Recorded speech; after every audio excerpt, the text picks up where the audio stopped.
After all the television stations had shut down, you could sometimes pick up some strange signals from, now in Toronto it would be mostly from America, maybe Buffalo, maybe from New York, maybe from Detroit. And those signals were very weak, but you could pick them up late at night. And you would see things, but it would never be clear.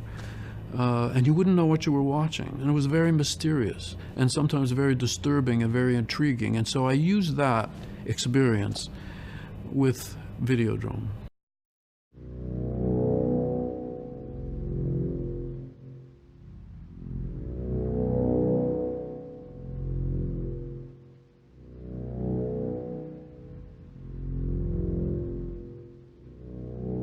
Videodrome, for all intents and purposes, is quintessential Cronenberg. It incorporates a variety of themes and motifs to be found in his opus before this point, including science, technology, gore, body horror, isolation, hallucinations. They are all to be compacted within Videodrome. Although, the narrative itself is rather complex and intricate, inviting the viewer to actively view the movie and assess information presented to them through the lens of an unreliable protagonist. This is a common motif shared between the protagonists of Videodrome, Naked Lunch and eXistenZ, which will be discussed at a later point. To assess and summarise Videodrome is a difficult task. It is a narrative that is comprised of hallucinations and distractions from the real, making elements of the story challenging to comprehend and interrogate. A simple synopsis is as follows. Max Wren, played by James Woods, is the president of a trashy TV channel and is desperate for a new program, something that will blur the line between reality and a snuff program. He is then introduced to Videodrome, which is a show dedicated to the pain and torture of its guests, which intrigues Max greatly. After his girlfriend auditions for the show and never returns, Max fears that there was more to Videodrome than he previously thought, and that the violence depicted on screen may in fact be real. Videodrome is a movie that is racked with paranoia and hallucinations, some that alter their body and its perception.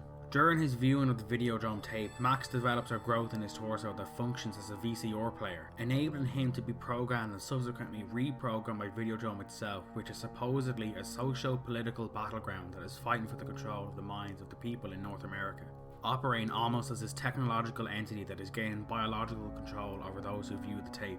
As Max's hallucinations increase and his interpretation of events become less reliable, the lines between biological man and machine blur, seemingly integrated into one which is perfectly realised by his newly acquired flesh gun. The idea of a hand turning into a gun, for example, begins conceptually. The idea that we are fusing with our own technology, or the idea that technology is not inhuman, which some people think that technology is this inhuman thing that imposes on us.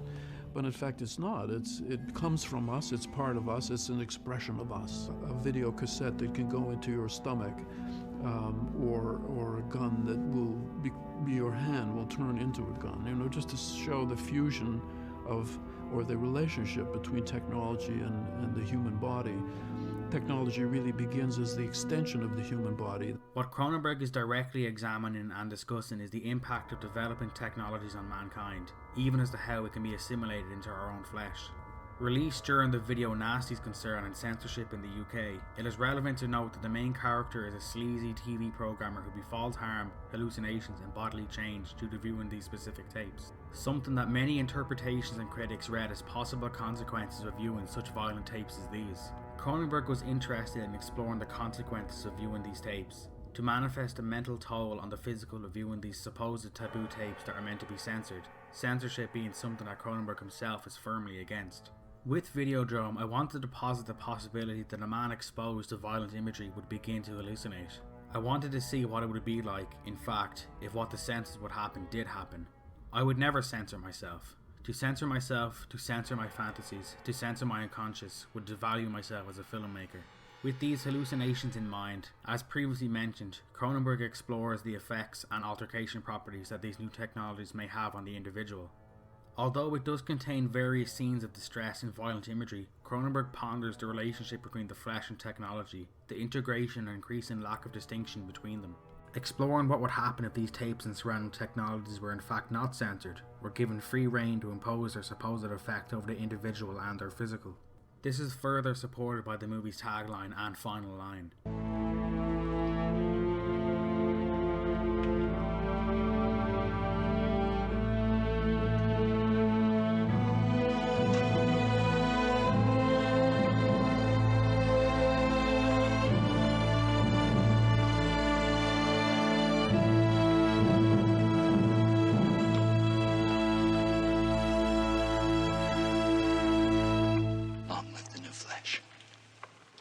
perhaps with the rise of technology there will be a new state of being, a being where flesh and technology have become melded into one. With the current integration and daily dependence on technology, this supposed new flesh may hold much relevance and relatability, no longer inhibited by biological constraints, but instead a unified self of flesh and technology. A similar trend of protagonist attributes can also be found in the character of Bill Lee in Naked Lunch, which will now be discussed. The emphasis being placed on its narrative form and literary connections and how it showcases a keen concerns with his earlier works whilst elevating himself as an auteur. The fact that Naked Lunch surrounds itself with source material such as Vladimir Nabokov, Franz Kafka being a major source of reference in The Fly and a variety of other works, and of course William Burroughs, given that this is a loose adaptation of the same novel, showcases just how far Cronenberg has moved beyond his days of the cult director, evolved past the genre of the horror film to a whole new level of authorship. Although there are elements of horror and gore contained within this film, never forgetting his established roots, the connections and ties to what some might call highbrow literature and culture add a considerable weight, intelligence, sophistication and complexity to Cronenberg's body of work. To begin, the novel itself was a series of loosely connected vignettes, often being symbolic of Burroughs' own experience and battles with drug addiction, which proved almost impossible to directly translate onto the screen, so Cronenberg took personal details of Burroughs' life and adapted his own version of Naked Lunch.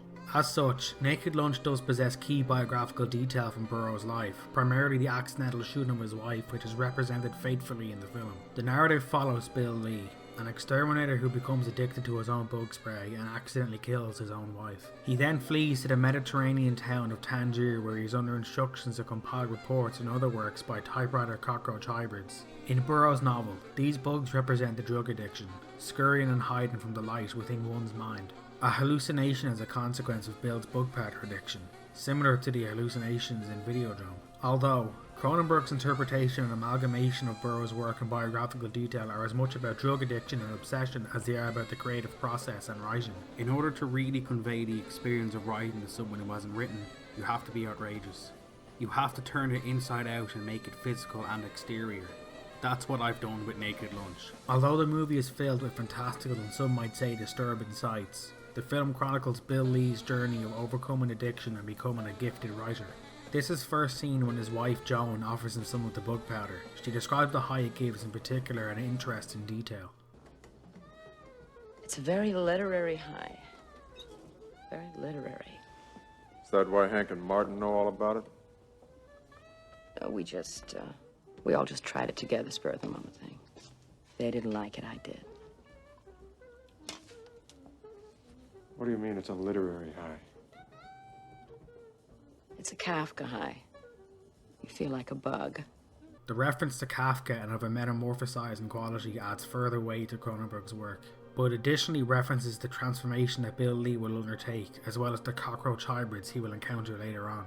Bill's journey takes place primarily in a constantly mutating landscape and possible dreamscape of Tangier, which is named the Interzone.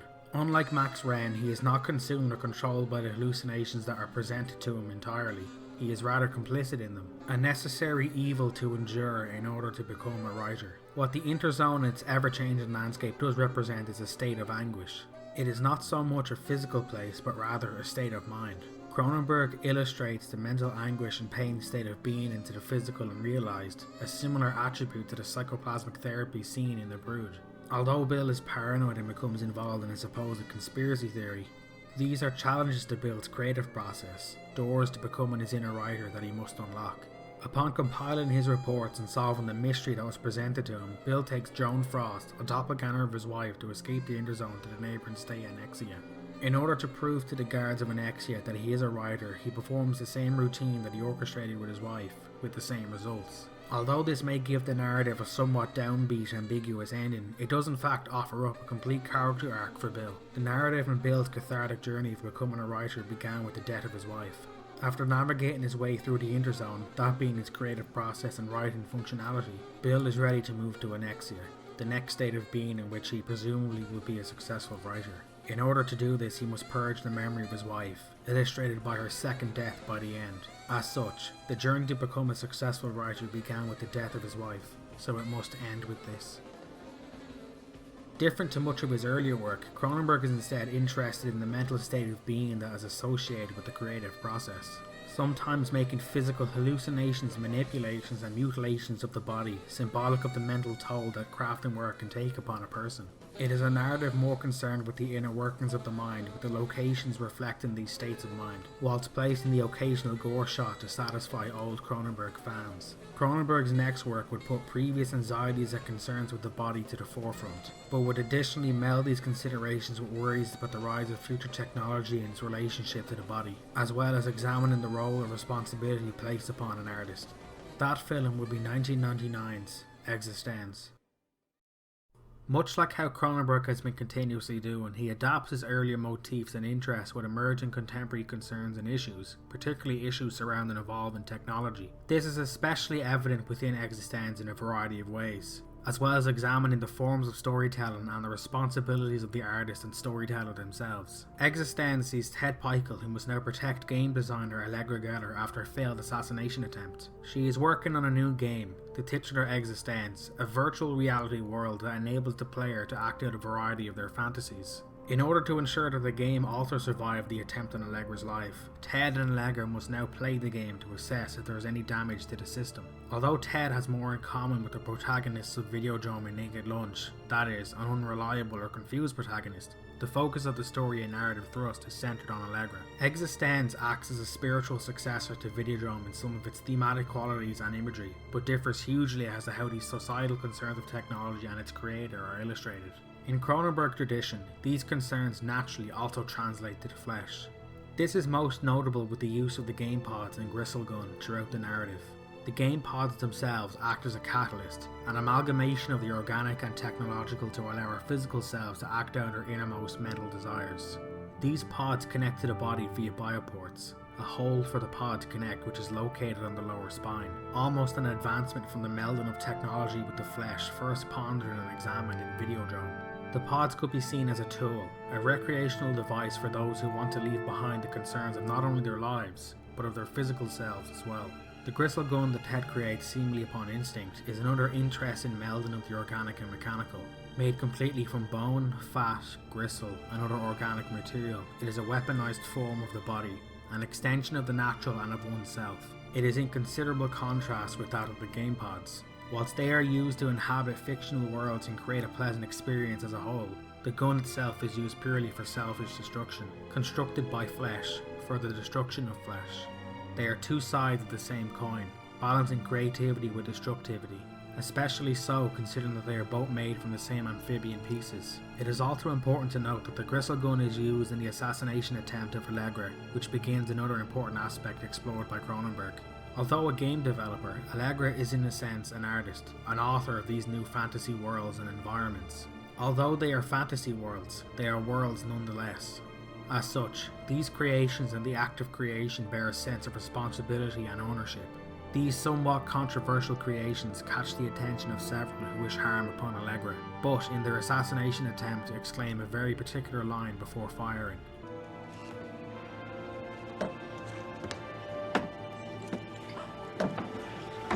Death to the demoness Allegra Geller! No! The word demon bringing with it gothic but simultaneously religious connotations. It is at this point in the narrative when connections between Allegra and real-life novelist Salman Rushdie can be used. Rushdie unfortunately had a fatwa, a religious war, declared upon him after his publication of the Satanic Verses was deemed offensive by the Muslim community. As such, Rushdie spent much of his 90s in hiding, much like Allegra must do now. The particular use of the word fatwa by Vinegar during his surgery of the game pod also strengthened these connections. I hear this ridiculous story about some fatwa against you. The company are desperately trying to find you. Now, is this really serious? Are you in danger? Although not making an overtly political statement about Rushdie himself, Cronenberg is examining the role of responsibility that an author or creator undertakes upon releasing their work to the world. Much like Rushdie, the creators of these worlds come under intense scrutiny, perhaps for even violating the sanctity of the reality as we know it. What? Yes.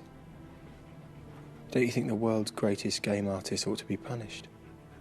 For the most effective deforming of reality. For their supposed transgressions against reality, Allegra and Ted punish the game developers of Transcendence, a punishment for their creation and supposed defacement of reality, a similar fate that could have unfortunately befallen Salman Rushdie. Cronenberg ponders the social responsibility of the artist and if they can be punished if others find it offensive. Should an artist bear social responsibility? Should an artist have free will to create whatever they wish and others can either appreciate or resist such creations? Cronenberg faced a similar problem at the beginning of his career, to balance the commercial properties of filmmaking with artistic ones. By this point in his career, his films have been increasingly layered in literal, fictional, symbolic and metaphorical layers that have outgrown this model of balancing just commercial needs. Hey, tell me the truth. Are we still in a game? These are no longer just games or films, but rather pieces of art that explore deep societal issues devoid of a social responsibility to rein them in or restrict them, giving them full artistic freedom like only Cronenberg knows how.